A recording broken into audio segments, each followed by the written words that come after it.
రాజ్యసభ ఎన్నికల్లో పోటీ చేసే ఆలోచన లేదని తేల్చి చెప్పారు టీడీపీ అధినేత చంద్రబాబు.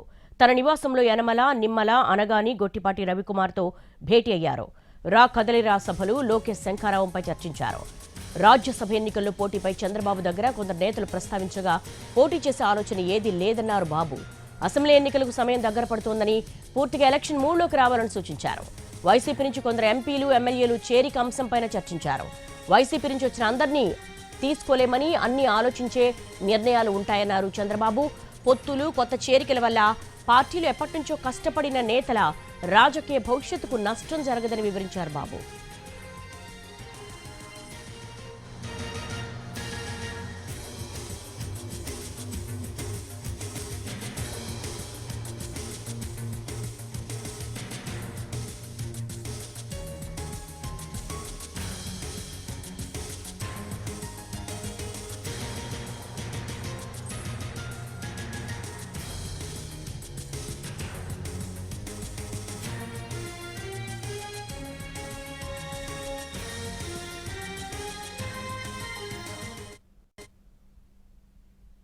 రాజ్యసభ ఎన్నికల్లో పోటీ చేసే ఆలోచన లేదని తేల్చి చెప్పారు టీడీపీ అధినేత చంద్రబాబు.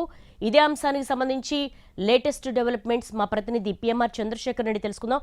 చంద్రశేఖర్, రాజ్యసభ ఎన్నికల్లో పోటీ చేసే ఆలోచన లేదు అన్న చంద్రబాబు వ్యాఖ్యల్ని ఎలా తీసుకోవాలి? అసలు ఎందుకు పోటీ చేసే ఆలోచన లేదన్నారు?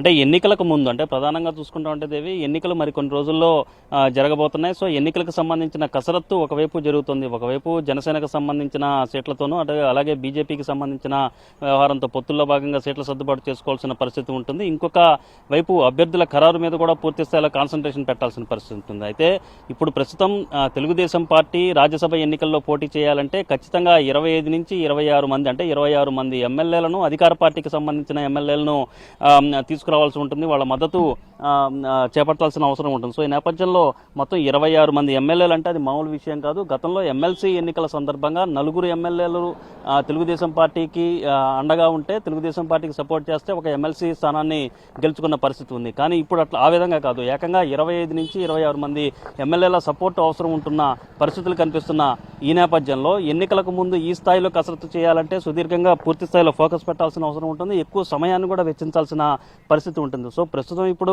టీడీపీ అధినేత చంద్రబాబు నాయుడు పూర్తిగా ఎన్నికలకు సంబంధించిన సన్నద్ధత మీద ఉన్నారు. సో ఈ క్రమంలో ఈ స్థాయిలో ఫోకస్, అంటే రాజ్యసభ ఎన్నికలకు సంబంధించి ఒక స్థానం గురించి ఈ స్థాయిలో ఫోకస్ పెట్టాల్సిన అవసరం లేదు అన్న అభిప్రాయంతో ఈ నిర్ణయం తీసుకున్నట్టుగా పార్టీ వర్గాల నుంచి అందుతున్న సమాచారం మేరకు తెలుస్తోంది. సో ఈ అంశానికి సంబంధించి గత కొంతకాలంగా తెలుగుదేశం పార్టీలో చర్చ అయితే జరుగుతోంది.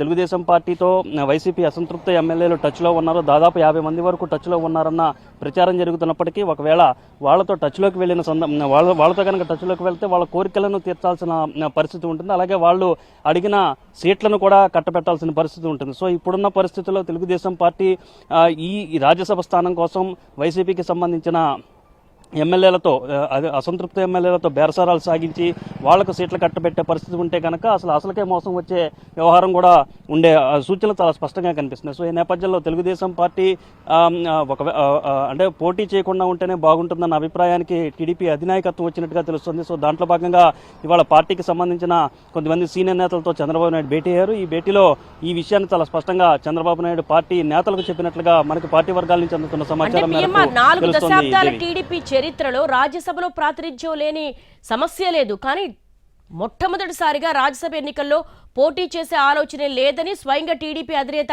చంద్రబాబే మాట్లాడాలని అంత తేలిగ్గా తీసుకోవాల్సిన విషయం కాదు. వైసీపీ చాలా ప్రతిష్టాత్మకంగా తీసుకుంది ఈ విషయాన్ని. అంటే రాజ్యసభ ఎన్నికకు సంబంధించి, సభ్యులకు సంబంధించి 3 స్థానాలు కూడా కైవసం చేసుకోవాలని ఆ వ్యూహం ఫలించిందనుకోవచ్చా?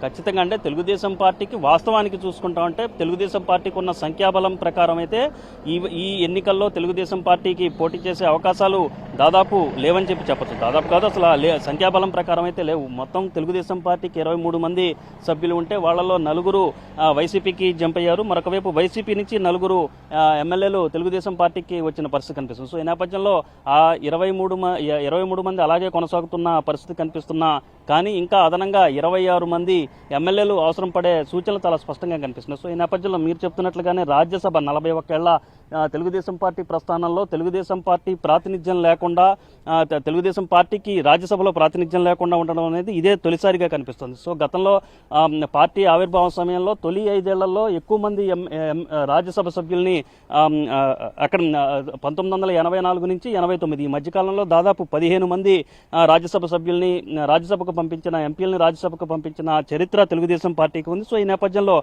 ఇప్పటి వరకు చూసుకుంటా ఉంటే తెలుగుదేశం పార్టీ గతంలో కూడా వివిధ సందర్భాల్లో ఓటమి చెందింది.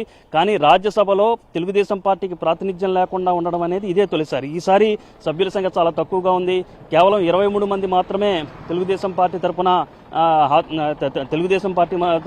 గెలిచిన పరిస్థితులు ఉన్నాయి. సో ఈ నేపథ్యంలో అటు ఎమ్మెల్సీ ఎన్నికలు కావచ్చు, మరొక వైపు రాజ్యసభకు సంబంధించిన ఎన్నికలు కావచ్చు, ఏది జరిగినా తెలుగుదేశం పార్టీ పూర్తి స్థాయిలో చేజిక్కించుకోలేని పరిస్థితులు ప్రస్తుతం నెలకొని ఉన్నాయి. కానీ గతంలో ఎమ్మెల్సీ ఎన్నికలకు సంబంధించిన ఎమ్మెల్యే కోట ఎమ్మెల్సీ ఎన్నికలకు సంబంధించి కొంత ట్విస్ట్ ఇచ్చే ప్రయత్నం తెలుగుదేశం పార్టీ చేసింది. దానికి అనుగుణంగానే కొంత వర్కౌట్ అయింది. ఒక ఎమ్మెల్సీ స్థానాన్ని దక్కించుకున్నప్పటికీ అదే స్థాయిలో వర్కౌట్ తెలుగుదేశం పార్టీ రాజ్యసభ ఎన్నికల్లో చేయలేని పరిస్థితి. ఎందుకంటే దాదాపు 25-26 మంది అసంతృప్త ఎమ్మెల్యేలు వైసీపీ నుంచి తీసుకురావాల్సిన పరిస్థితి ఉంది. కాబట్టి ఒక విధంగా ఇది తెలుగుదేశం పార్టీకి రాజ్యసభ విషయానికి వచ్చేసరికి తెలుగుదేశం పార్టీకి కొంత దారుణమైన పరిస్థితిగానే మనం అభివర్ణించాల్సి వస్తుంది. సో ఓవరాల్గా ప్రస్తుతం ఉన్న పరిస్థితుల్లో సంఖ్యాబలాన్ని బేస్ చేసుకుని ఒకటి, రెండోది అక్కడ అసంతృప్త ఎమ్మెల్యేలు వాళ్ళ కోరికలు తీర్చే పరిస్థితుల్లో ప్రస్తుతం తెలుగుదేశం పార్టీ లేదు. సో దీన్ని దృష్టిలో పెట్టుకున్నారు. మూడోది సార్వత్రిక ఎన్నికలకు ముందు ఫోకస్ అంతా రాజ్యసభ ఎన్నికలకు ముందు పెట్టడం ద్వారా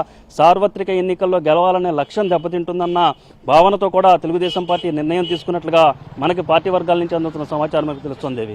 అలాగే పిఎంఆర్ ఇంకొక కీలకమైన వ్యాఖ్య కూడా చేశారు. పొత్తులు చేరికల వల్ల ఆల్రెడీ ఉన్నటువంటి టీడీపీ నేతల్లో రాజకీయ భవిష్యత్తుకు సంబంధించి ఎలాంటి ఆందోళన అవసరం లేదని ఒక ఇండికేషన్ ఇచ్చారు. కొంతమంది వైసీపీ నుంచి అసంతృప్త ఎమ్మెల్యేలు టీడీపీ తీర్థం పుచ్చేసుకోవడము, లేదంటే ప్రకటించకుండానే ఆయా సీట్లలో మేము పోటీ చేస్తున్నామని క్యాంపెయిన్ కూడా ప్రారంభించిన తరుణంలో ఈ వ్యాఖ్యలను ఎలా తీసుకోవాలంటారు? అంటే తెలుగుదేశం పార్టీలోకి కొంతమంది వైసీపీకి సంబంధించిన ముఖ్య నేతలు వస్తారన్న ప్రచారం అయితే గత 2-3 రోజుల నుంచి జరుగుతోంది. తాజాగా జరిగిన డెవలప్మెంట్స్ కావచ్చు, నిన్న జరిగిన పరిణామాలు అయితే ప్రధానంగా మాగుంట శ్రీనివాసులరెడ్డి వైసీపీకి సంబంధించిన ఎంపీ, అలాగే వైసీపీ రాజ్యసభ సభ్యుడిగా కొనసాగుతున్న ప్రస్తుతం రాజ్యసభ సభ్యుడు, త్వరలో రిటైర్ కాబోతున్న వేమిరెడ్డి ప్రభాకర్ రెడ్డి, ఒకళ్ళు ఒంగోలు జిల్లాకు ఒంగోలు నుంచి ప్రాతినిధ్యం వహిస్తున్నారు, ఇంకొకళ్ళు వేమిరెడ్డి ప్రభాకర్ రెడ్డి నెల్లూరు జిల్లా నుంచి వచ్చారు. సో వీళ్ళిద్దరూ కూడా తెలుగుదేశం పార్టీలో త్వరలో చేరబోతున్నారన్న అంశానికి సంబంధించిన ప్రస్తావన లోపల తెలుగుదేశం పార్టీ అధినేత చంద్రబాబు నాయుడు వద్ద నేతల సమావేశంలో వచ్చినట్టుగా తెలుసు. సో ఈ నేపథ్యంలో ఒకవేళ పార్టీలోకి కొత్తవారు అంటే వీళ్ళిద్దరే కాకుండా ఇంకొంతమంది కూడా వస్తున్న నేపథ్యంలో పాతగా ఇప్పటికే పార్టీ కోసం పనిచేసిన వాళ్ళకి ఎటువంటి ఇబ్బంది కలగకుండా అన్ని రకాల జాగ్రత్తలు తీసుకుంటాం, వాళ్ళ సేవలను కూడా పూర్తిగా వినియోగించుకుంటాం. కొత్తగా వచ్చే వారి విషయంలోనైతే అవసరాన్ని బట్టి పార్టీ అవసరాలు, వాళ్ళకున్న స్ట్రేచర్ అంటే అవతల ఎవరినైతే పార్టీలో చేర్చుకోవాలనుకుంటున్నారో వాళ్ళకున్న స్ట్రేచర్ని వీటిని దృష్టిలో పెట్టుకుని నిర్ణయాలు ఉంటాయి.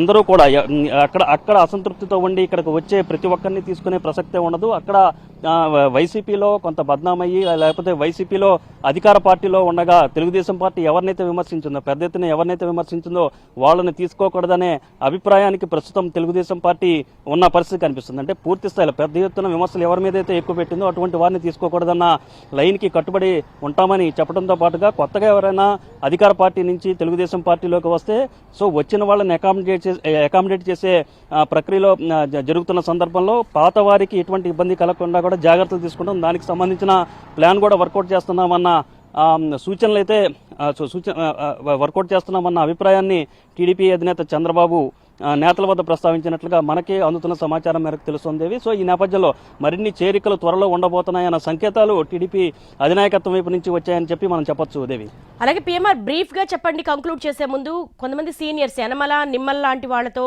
అలాగే గొట్టిపాటి రవి లాంటి వాళ్ళతో భేటీ అయ్యారు. అంటే ఏంటి, వాళ్ళలో ఉన్న అభద్రతా భావాన్ని తొలగించాలనా, లేకపోతే పొత్తులో భాగంగా ఉభయ గోదావరి జిల్లాలో కొన్ని కీలకమైన స్థానాలు, ఎప్పటి నుంచో టీడీపీకి పట్టున్న స్థానాలు, అలాగే ఆర్థికంగా సామాజిక పరంగా బలమైన టీడీపీ నేతలు ఉన్నారు, వాళ్ళలో కొంత అభద్రతా భావం ఉంది, అది తొలగించే ప్రయత్నం చేయాలనుకున్నారా అధినేత? అంటే అభద్రతా భావం తొలగించే ప్రయత్నంలో భాగంగా ఈ సమావేశాన్ని ఏర్పాటు చేసినట్లుగా మనకి సమాచారం లేదు దేవి. ప్రధానంగా చూసుకుంటుంటే చంద్రబాబు నాయుడు ఢిల్లీ వెళ్ళి వచ్చిన తర్వాత దాదాపు 6 రోజులు హైదరాబాద్లోనే ఉండిపోయారు. ఇప్పటివరకు అమరావతి కూడా రాని పరిస్థితి. హైదరాబాద్లోనే ఉండి అభ్యర్థులకు సంబంధించిన కసరత్తు చేశారు. అలాగే సీట్ల సర్దుబాటు అటు తెలుగుదేశం పార్టీ జనసేనతో సీట్ల సర్దుబాటు చేసుకోవాల్సిన పరిస్థితి, మరొక వైపు బీజేపీతో కూడా సీట్ల సర్దుబాటు చేసుకోవాల్సిన పరిస్థితి ఉన్న నేపథ్యంలో దానికి సంబంధించిన గ్రౌండ్ ప్రిపరేషన్ మీద కావచ్చు, దానికి సంబంధించిన పేపర్ వర్క్ మీద, అలాగే సర్వేలు ఏదైతే ఉన్నాయో వాటన్నిటిని కూలంకుషంగా సమీక్షించి వాటన్నిటిని చూసిన తర్వాత అభ్యర్థుల ఎంపిక మీద కూడా కసరత్తు చేస్తున్న పరిస్థితి. గత 6 రోజుల నుంచి హైదరాబాద్లోనే మకాం వేసిన చంద్రబాబు నాయుడు చేశారు. సో ఈ నేపథ్యంలో 6 రోజుల నుంచి తెలుగుదేశం పార్టీకి సంబంధించిన ముఖ్య నేతలతో ఫోన్లో టచ్లో ఉన్నారు, కానీ నేరుగా మాట్లాడిన పరిస్థితి లేదు. సో ఈ నేపథ్యంలో ఇవాళ నిన్న ఆయన అమరావతికి వచ్చారు కాబట్టి వాళ్ళందరితో కీలకమైన అంశాలు చర్చించడంతో పాటుగా ఇటు సర్దుబాటులో భాగంగా కావచ్చు, లేకపోతే ఇతర పార్టీల నుంచి వచ్చే వారికి అకామిడేట్ చేసే ప్రయత్నాల్లో భాగంగా ఎటువంటి పరిణామాలు చోటు చేసుకుంటున్నాయన్న అంశానికి సంబంధించి ముఖ్య నేతలతో చర్చించాల్సిన అవసరం కూడా తెలుగుదేశం పార్టీ అధినాయకత్వం మీద, చంద్రబాబు మీద ఉంటుంది. కాబట్టి దాంట్లో భాగంగా జరిగిన చర్చ తాలూకు సారాంశం పార్టీ వర్గాల నుంచి మనకు అందిన సమాచారం దేవి. సో ఈ నేపథ్యంలో ఏ అంశాలనైతే భవిష్యత్తులో అంటే ఎన్నికలకు సంబంధించిన ఏ అంశాలైతే ప్రజల్లోకి తీసుకువెళ్లాలన్న వ్యవహారంతో పాటుగా ఇప్పుడు ప్రస్తుతం హాట్ టాపిక్గా ఉన్న రాజ్యసభ వ్యవహారం కావచ్చు, అలాగే ఇంకొంతమంది చేరుతారన్న అంశాలు, పార్టీలు ఇంకొంతమంది కీలకమైన నేతలు వైసీపీ నుంచి వచ్చేవాళ్ళు ఉన్నారు అన్న చర్చ జరుగుతున్న నేపథ్యంలో దానికి సంబంధించిన కొంత క్లారిటీ వైసీపీ అధినాయకత్వం పార్టీ నేతలకు ఇవ్వడం ద్వారా కొంత క్లారిటీ, కొంత సందిగ్ధతను, డైలమాను తప్పించే ప్రయత్నం టీడీపీ అధినాయకత్వం చేసినట్లుగా మనకు కనిపిస్తోంది. ఇవి thanks for the live updates PMR. మొత్తానికైతే రాజ్యసభ ఎన్నికల్లో పోటీ చేసే ఆలోచన లేదని టీడీపీ అధినేత చంద్రబాబు నాయుడు తేల్చి చెప్పారు. అయితే 41 సంవత్సరాల టీడీపీ చరిత్రలో రాజ్యసభలో ప్రాతినిధ్యం లేకుండా ఏ రోజు లేదు. కానీ ఇప్పుడు ఎన్నికల నేపథ్యంలో ఎన్నికల మూడ్ని క్రియేట్ చేయడంలో భాగంగానే రాజ్యసభ ఎన్నికల్లో పోటీ చేసే ఆలోచన లేదని అధినేత తేల్చి చెప్పారు. At the same time YCP నుంచి వస్తున్న అసంతృప్త ఎమ్మెల్యేల అందరికీ కూడా చోటు కల్పించే ఆలోచన లేదు. ఎవరూ కూడా భయపడాల్సిన అవసరం లేదు. పార్టీని అంటిపెట్టుకున్న వాళ్ళు పొత్తులో భాగంగా, అలాగే సీట్ల సర్దుబాటులో భాగంగా ఎవరికి కూడా అన్యాయం జరిగే అవసరం ఉండదు అని చెప్పేసి కూడా ఆయన ఒక గట్టి బలమైన సంకేతం అయితే ఇచ్చారు.